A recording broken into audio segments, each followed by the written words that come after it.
Selanjutnya kita akan melihat kegunaan persamaan Maxwell untuk menghitung entropi pencampuran gas ideal. Jadi sampai di sini Anda sudah lihat bahwa biasanya kalau kita diminta untuk hitung-hitung entropi, maka Anda dapat menggunakan persamaan Maxwell. Sehingga entropi ini bisa dihitung dalam sifat termodinamika yang lain. Ya, misalnya ada sebuah gas ideal A mengalami ekspansi volume dan kita diminta untuk menghitung entropi. Jadi soalnya itu adalah perubahan entropi terhadap perubahan volume. Jadi kalau kita ingat-ingat lagi persamaan Maxwell yang ada komponennya ini tuh adalah dari persamaan dari energi bebas Helmholtz ya. Yang kalau kita turunkan tuh dapatnya itu seperti ini. Jadi masih ingat ya cara nurunin persamaan Maxwell untuk energi bebas Helmholtz dan kita dapat seperti ini.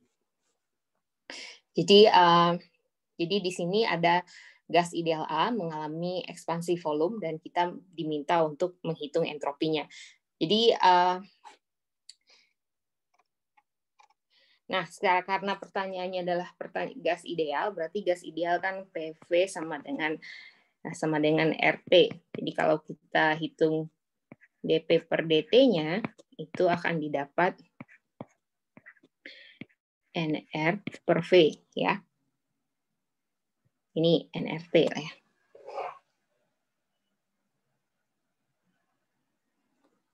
Jadi akan didapat NR per V. Nah, sekarang kalau ditanya perubahan entropi berarti kan DS sama dengan dP per dt dikali dV ya. Jadi kalau kita mau mencari perubahan entropi berarti yang ini harus kita integralkan dari VA ke VT. Maka kita akan dapat seperti ini. Sedangkan kita tahu dP per dt ini adalah NR per V, gitu ya. Jadi kalau kita lakukan pengintegralan ya, penting. Akhirnya didapat seperti ini.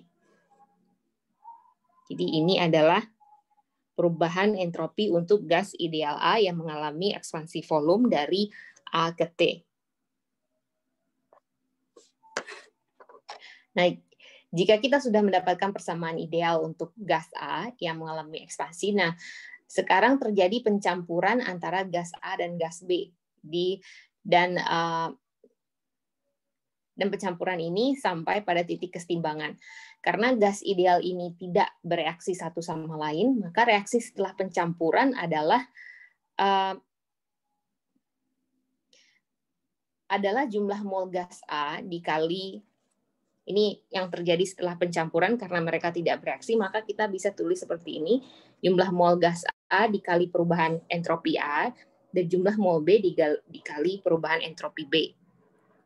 Ya, sedangkan dari slide sebelumnya kalau kita tahu perubahan entropi itu sama dengan R kali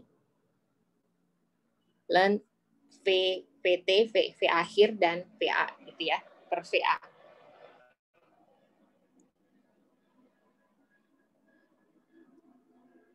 Nah, begitu juga dengan gas B ya. Gas B juga selisihnya tinggal diganti yang di sini menjadi B. Sedangkan kita tahu VT itu adalah jumlah VA plus VB. Oh, ini ada di sini. Ya, ini bisa sederhana seperti ini karena mereka tidak bereaksi. Jadi kita bisa umpamakan seperti ini.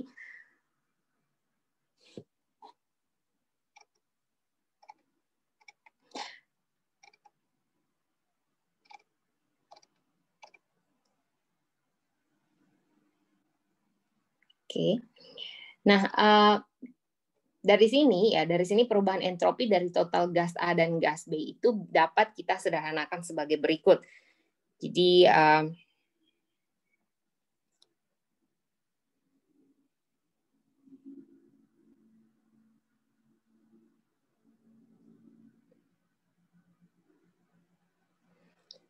semuanya itu dibagi ya, jadi dari sini ke sini itu semuanya dibagi Na plus Nb.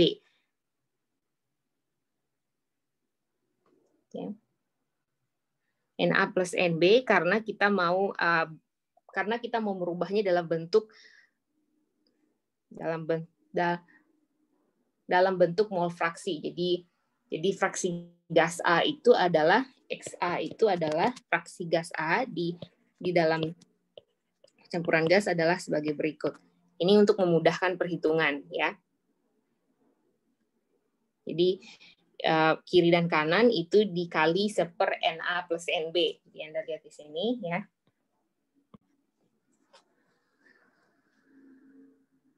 Sedangkan kita tahu VT itu adalah VA plus VB. Jadi yang di sini.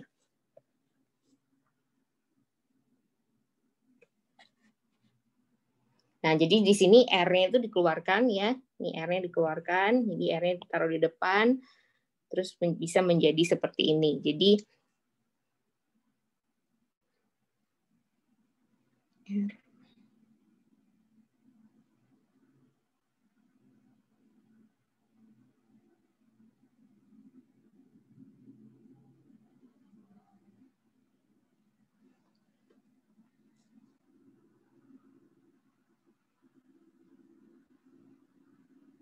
ya, di sini Anda lihat di sini R-nya menjadi negatif karena fraksi ini tidak harus selalu N, jadi XA ini juga bisa VA plus VB ya. Jadi ini R-nya itu kalau Anda lihat ini dibalik ya, karena ini dibalik maka ini menjadi negatif di sini.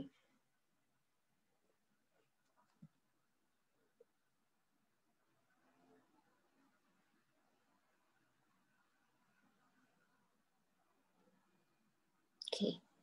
Ya.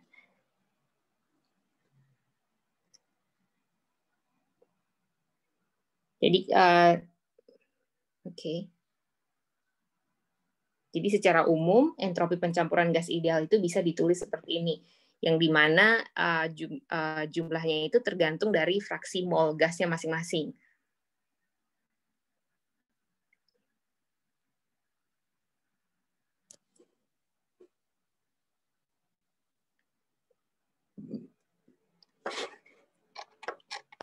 Nah, selanjutnya kita juga akan lihat kegunaan persamaan Maxwell pada proses adiabatik reversible yang dimana tidak ada kalor yang keluar atau masuk ke sistem yang kita tinjau sehingga delta Q-nya itu sama dengan 0 ya. Sehingga S-nya itu konstan di ini.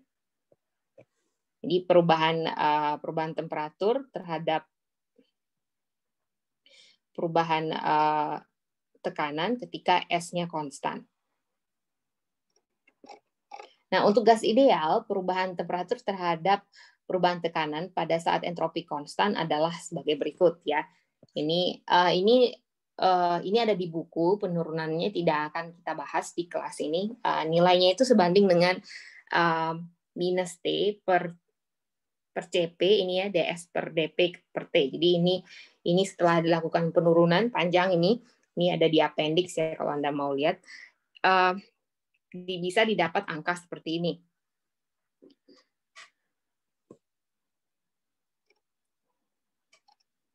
Nah, CP ini heat capacity ya, kapasitas panas. Di sini Anda lihat bahwa persamaan DS per DP ya, DS per DP yang di sini. Dan ini tuh kalau kita lihat persamaan Maxwell ini tuh adalah sama dengan ini. Jadi kalau berdasarkan persamaan Maxwell yang di sini ya, kita ganti menjadi ini karena balik lagi ke yang awal, kalau setiap kali lihat ada entropi Anda coba rubah ke bentuk lain agar bisa dihitung. Maka ini turun ke sini kita ganti seperti ini ya. Nah, sedangkan untuk dV per dt ya untuk gas ideal ya, PVR dV per dt-nya itu sama dengan R per P. Ya.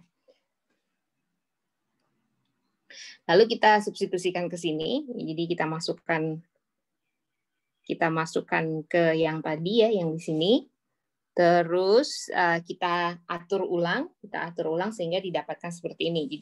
Jadi T-nya pindah ya, pindah ke sisi yang lain. Jadi dt per D per T itu sama dengan R CP per DP per T. Di P-nya pindah ke sisi sebelahnya.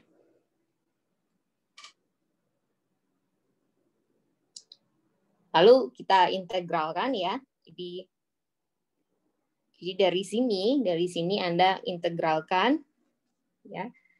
dt per T integralnya akan menjadi seperti ini ya. Kiri kanan ini diselesaikan, maka didapatkan hasil seperti ini. Jika gas ideal tersebut mengalami dikompresi dari tekanan 1 ke tekanan 10. Jadi T1 sama dengan 1, T2-nya sama dengan P-nya itu P1-nya sama dengan 1 dan P2-nya sama dengan 10, maka bisa didapat angka seperti ini. Jadi maka kenaikan temperatur akibat kompresi secara isentropik, ya, di mana tidak ada kalor yang keluar masuk, dapat dihitung sebagai berikut. Jadi hitung-hitungan ini ya dicoba ya ini ya.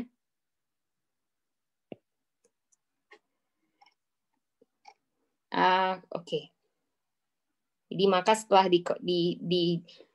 dilakukan dikompresi secara isentropik, maka temperaturnya naik ke sampai 3575 K ya. Jadi dari sini jadi ini bisa Anda harusnya ini Anda coba sendiri ya, dari sini hitung-hitungannya harusnya bisa. Nah, sekarang tadi gas ideal ya, sekarang kita lihat untuk gas padat. Jadi kita masih pakai persamaan yang sama, jadi perubahan isentropik, jadi perubahan temperatur terhadap tekanan pada saat entropi konstan, terus itu tuh rumusnya seperti ini, lalu ini kita ganti menjadi ini untuk persamaan Maxwell. Jadi ini berlaku untuk semua jenis material. Jadi kalau tadi gas ideal itu dV per dt ini bisa kita selesaikan dengan PVRT ya, untuk gas ideal kita nggak bisa lagi seperti ini. Jadi ini ingat sebelumnya kita juga sudah mendefinisikan ya di slide nomor 27 ya. Ya, yang ini ya. Untuk linear.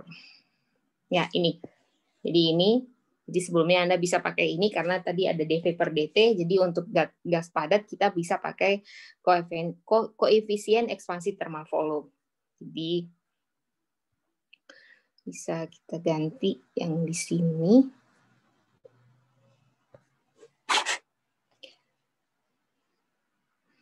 Jadi ya dapat dinyatakan dengan koefisiensi thermal volume ini alpha V harusnya ya ini. Yaitu sekitar 3 kali koefisien thermal ini alpha. Ya. Jadi ini Anda ganti dengan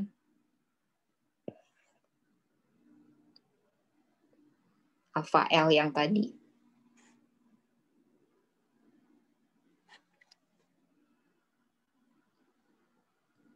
T3T.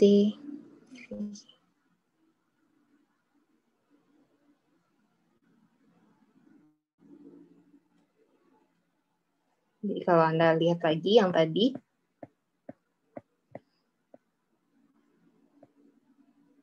ya, jadi ini dV per dt adalah V3 alpha V.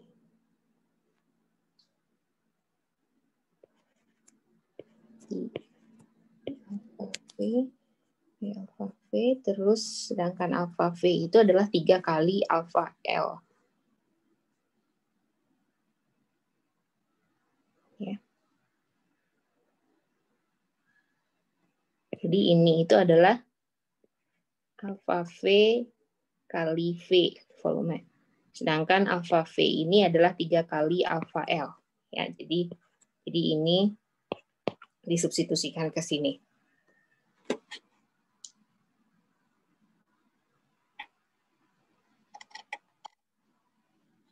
Nah, dari sini kalau kita ingin selesaikan, berarti kita ingin mencari perubahan temperatur akibat perubahan tekanan, maka di sini T-nya jadi DT per T sama dengan 3V alfa L per CP dP gitu ya.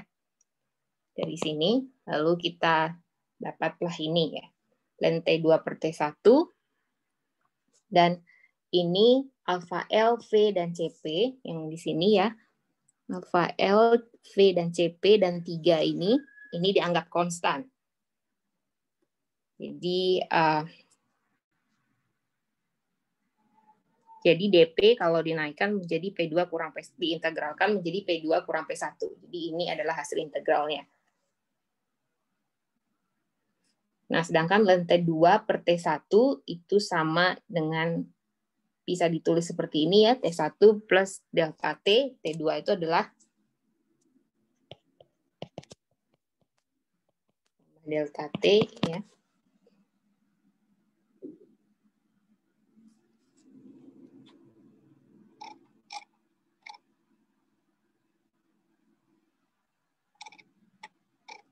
Nah, sedangkan untuk ln 1 plus X itu sama dengan X untuk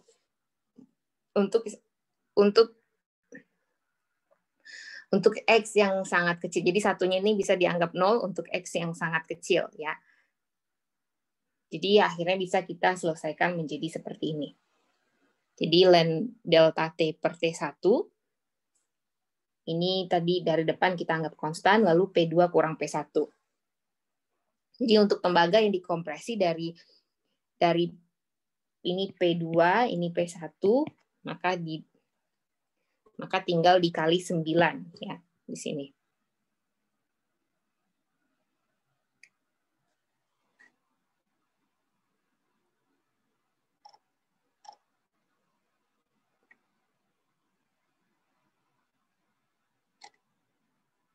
Jadi kenaikan temperatur delta T ini dapat dihitung kalau misalnya temperatur awal adalah temperatur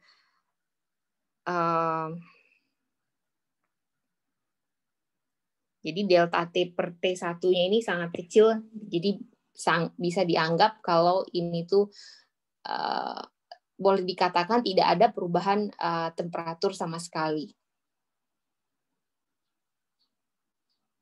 Karena delta T per T1 10⁻⁶, jadi hampir dikatakan tidak ada perubahan temperatur sama sekali. Jadi untuk proses isentropik, untuk benda padat, perubahan tekanan akan memberikan efek yang sangat sedikit terhadap perubahan temperatur, yang merupakan kebalikan dari gas ideal, di mana perubahan tekanan dapat merubah perubahan temperatur secara signifikan. Jadi di sini perubahan temperaturnya 10⁻⁶, sedangkan yang tadi itu perubahan temperaturnya bisa sampai 1,99, hampir 2 kalinya. Masih dalam